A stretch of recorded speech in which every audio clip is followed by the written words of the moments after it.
G20 की। G20 में जो खास तौर से दो देश जो है वो प्रमुख रूप से जो है कहा जाए तो लाइमलाइट में रहेंगे इस बार। पहले तो है अमेरिका और दूसरा है ब्रिटेन।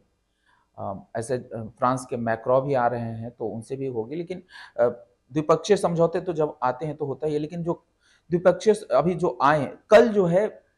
G20 की मीटिंग के अलावा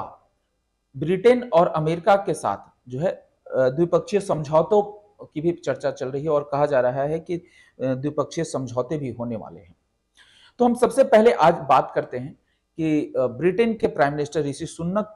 जो आए हैं उनके साथ किस तरह के जो है द्विपक्षीय समझौते हो सकते हैं, पहले इस पे बात कर लेते हैं। लेकिन उससे पहले मैं आपको एक चीज और बता दूं कि ऋषि सुनक जो है आ चुके हैं और उनकी जो पत्नी है अक्षता मूर्ति, वो भी उनके साथ आई है और उम्मीद ये जताई जा रही है कि रविवार को ऋषि सुनक और अक्षता दोनों जो है वो अक्षरधाम जाएंगे। दिल्ली के जो अक्षरधाम मंदिर है उनके दर्शन के लिए भी वो जाने वाली है। तो और हालांकि आपको पता ही है कि ऋषि सुनक को कोई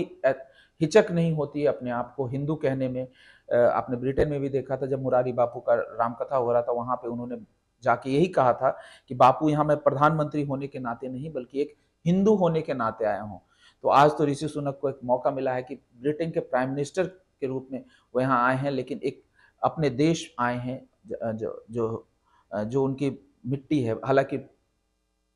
आज़ादी से पहले ही वो जो है वो पाकिस्तान, जो अभी वर्तमान में पाकिस्तान है वहाँ के रहने वाले थे और आज़ादी से पहले ही उनके फैमिली जो है वो ब्रिटेन में बस गई थी, लेकिन फिर भी हिंदू होने के नाते जो है उनका लगाव कहीं ना कहीं भारत से है। और अगर कहा जाए तो वो भारत के ही थे, तो वो लगाव है और वो हिंदू मान्यताओं को पूर्ण रूप से मानते हैं। तो अक्षरधाम जाने वाले हैं। अब बात करते हैं उनके साथ जो होने वाले जो द्विपक्षीय समझौते हैं उनकी बात करते हैं।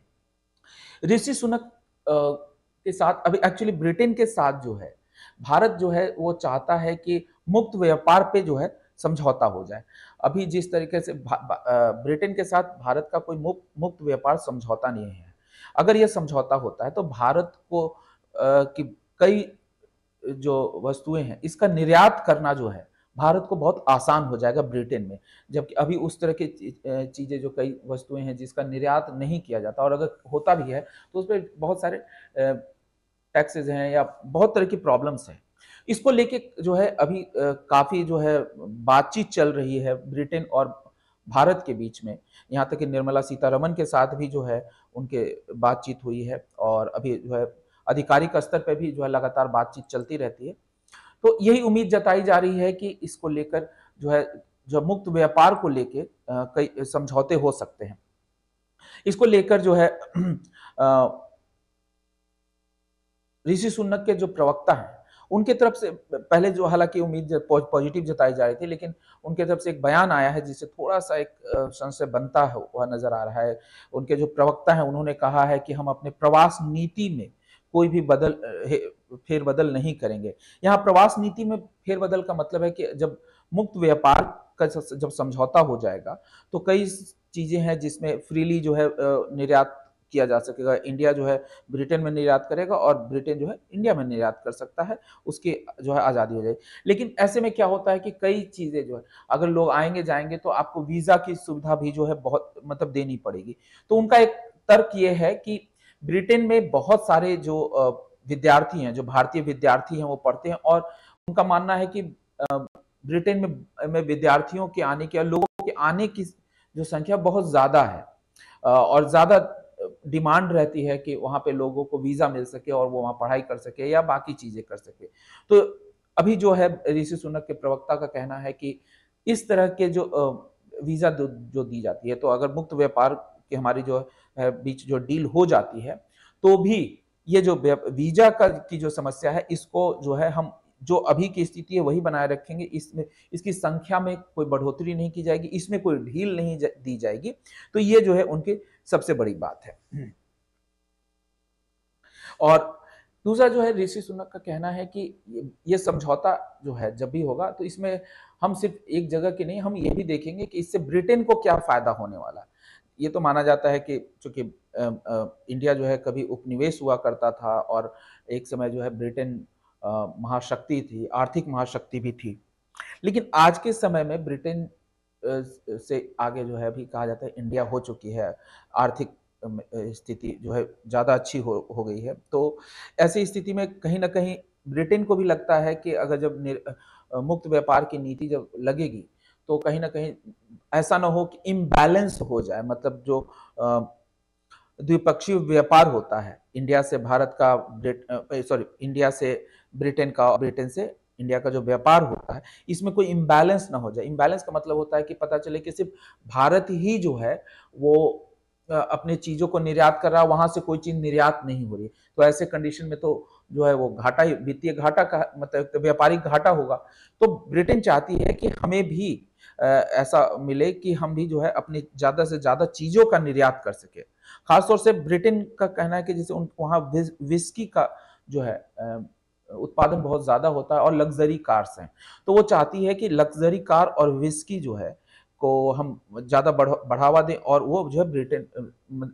भारत में इसका निर्यात अच्छे से हो सके। तो ये कुछ चिंताएं हैं जो ऋषि सुनक की है और उस पे जो है बात की जाएगी। इसके अलावा एक और चीज़ है जो यहाँ दोनों के बीच में जो है कहा जाए तो चिंता का विषय है, जो इस तरह से मुक्त व्यापार की जो नीति होती है इसको लेके मतलब ये भी एक चिंता जताई जा रही है, और खास तौर से ब्रिटेन को लेके कि क्योंकि विश्व में जो कई संस्थाएं हैं जो मुक्त व्यापार का फेवर करती है और उसको बढ़ावा देने के लिए इस तरह की मीटिंग्स भी कराती है, तो उनकी जो चिंता है यहाँ पे वो ये है कि कहीं ब्रिटेन ऐसे रूल्स या ऐसे प्रावधान की बात ना करे द्विपक्षीय समझौतों के बीच में, जिससे कि पता चले कि कोई ऐसा नियम लागू कर दिया या क्योंकि लागू कर दिया जिससे कि जो भारत में जेनरिक दवाएं बनती है इन पे कोई उसका असर पड़े। अब इसके पीछे का रीजन ये है कि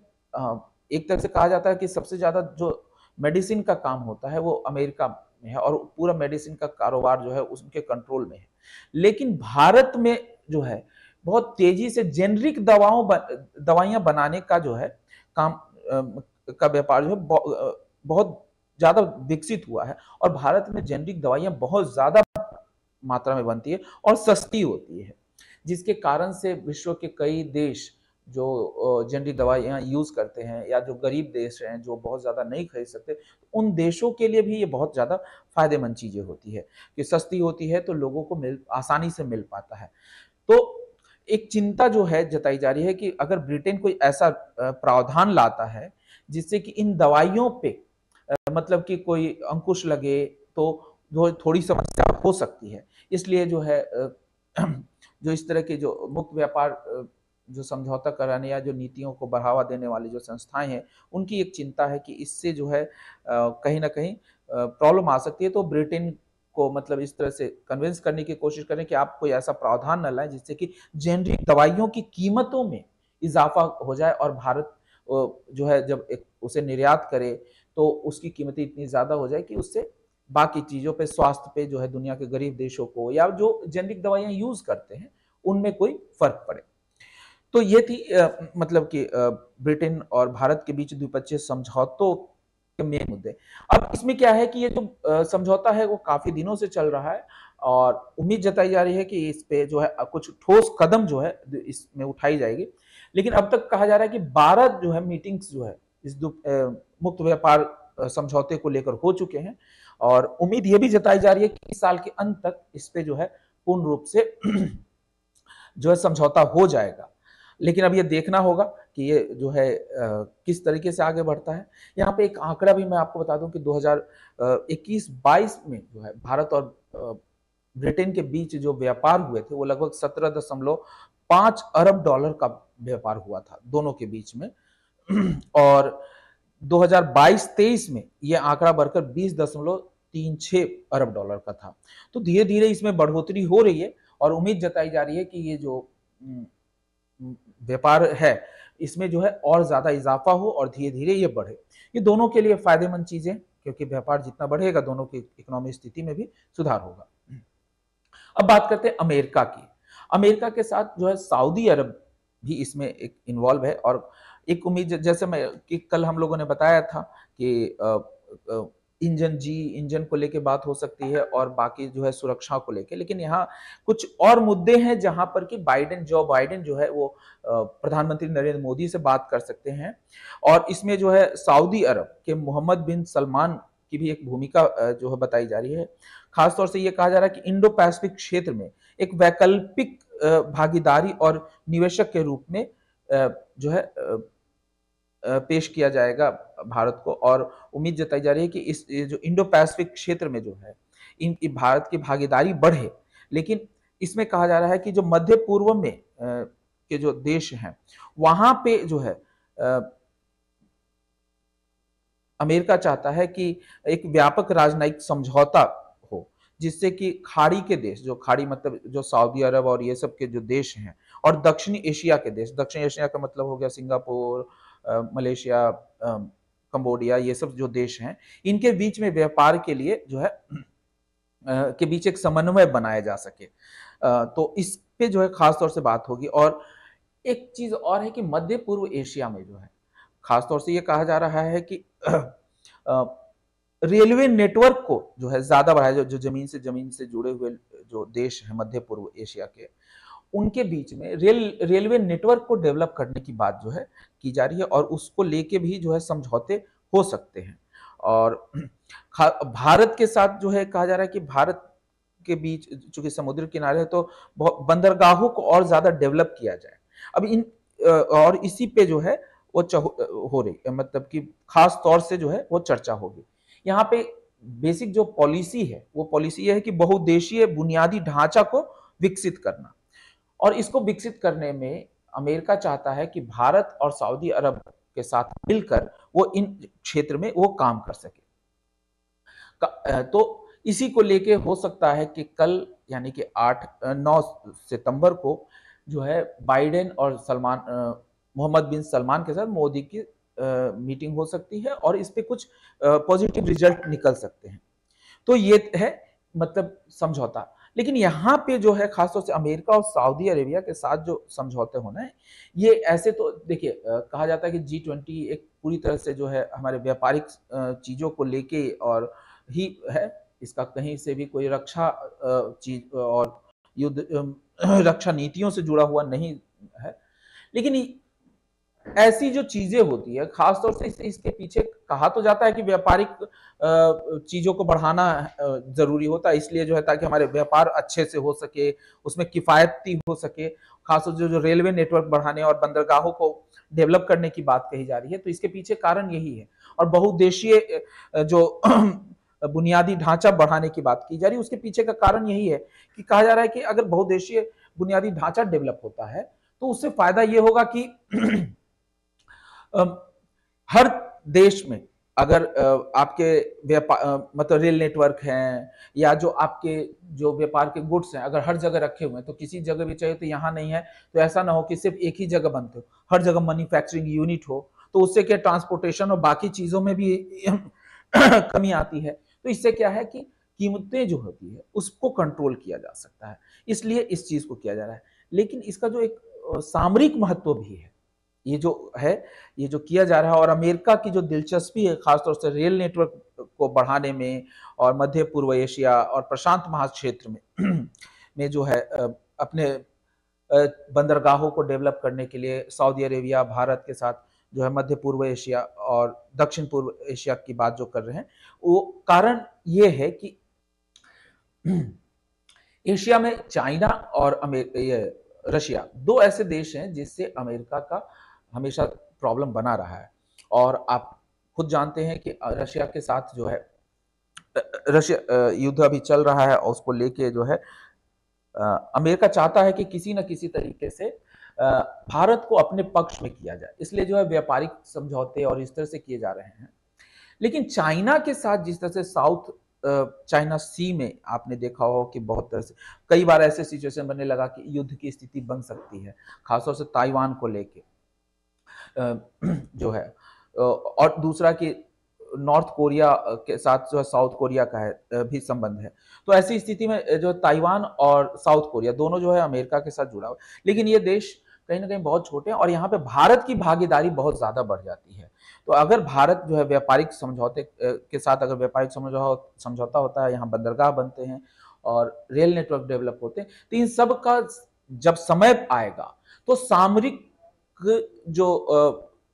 महत्व की चीजें हैं या सामरिक नजरिए से भी इसका इस्तेमाल कभी ना कभी, बंदरगाहों का इस्तेमाल या मूवमेंट के लिए किया जा सकता है। और चाइना को जवाब देने में कहीं ना कहीं भारत भी एक महत्वपूर्ण भूमिका निभा सकता है। और भारत को इसलिए भी इसमें जोड़ने की कोशिश की जा रही है क्योंकि भारत के साथ चाइना के सीमा विवाद ऑलरेडी बने हुए हैं। तो भारत के चाइना के साथ बहुत अच्छे संबंध नहीं है, और इसलिए जो है चाइना भारत को जो है ज्यादा महत्व दे रहा है, क्योंकि चाइना पे वो पूरी तरह से अमेरिका जो है कंट्रोल करना चाहता है, और खासतौर से साउथ चाइना सी में, और उसके माध्यम से वो साउथ कोरिया और ताइवान पे भी अपने एक मदद के रूप में एक अलग अलायंस हो जाता है कि अगर ताइवान पे किसी तरह का हमला होता है तो भारत को भी हम एक अपना बफर जोन बना करके, जहां से कि अगर कोई मदद की जरूरत हो तो ताइवान को मदद किया जा सके। तो इसलिए बंदरगाह अगर होंगे तो उनको इजी होगा अपने जो भी शिप हैं, बाकी चीजें हैं, वहां से मूवमेंट कराने में। तो ये एक सामरिक महत्व की बात है। लेकिन यहाँ पे G20 पूरी तरह से व्यापारिक चीजों पे जुड़ा हुआ, आर्थिक मुद्दों पे होता है, पर्यावरण पे होता है, बाकी चीजों पे। तो ये है भारत के साथ ब्रिटेन और अमेरिका के समझौते की बात, और उसमें सऊदी अरब भी एक महत्वपूर्ण भूमिका निभाएगा। और जब सऊदी अरब के साथ अगर कोई समझौता होगा तो यहाँ पे ये भी देखना होगा कि पाकिस्तान जो है इसे किस तरीके से लेता है, क्योंकि इस तरह के जो समझौते होते हैं उसमें जो है पाकिस्तान की नज़र सबसे ज़्यादा रहती है। तो वो भी देखने वाली बात होगी कि कल जो है जब ये समझौते होंगे और मोहम्मद बिन सलमान के साथ जब नरेंद्र मोदी की मुलाकात होगी और समझौता होगा, तो पाकिस्तान की क्या प्रतिक्रिया आती है, ये भी एक देखने वाली बात होगी।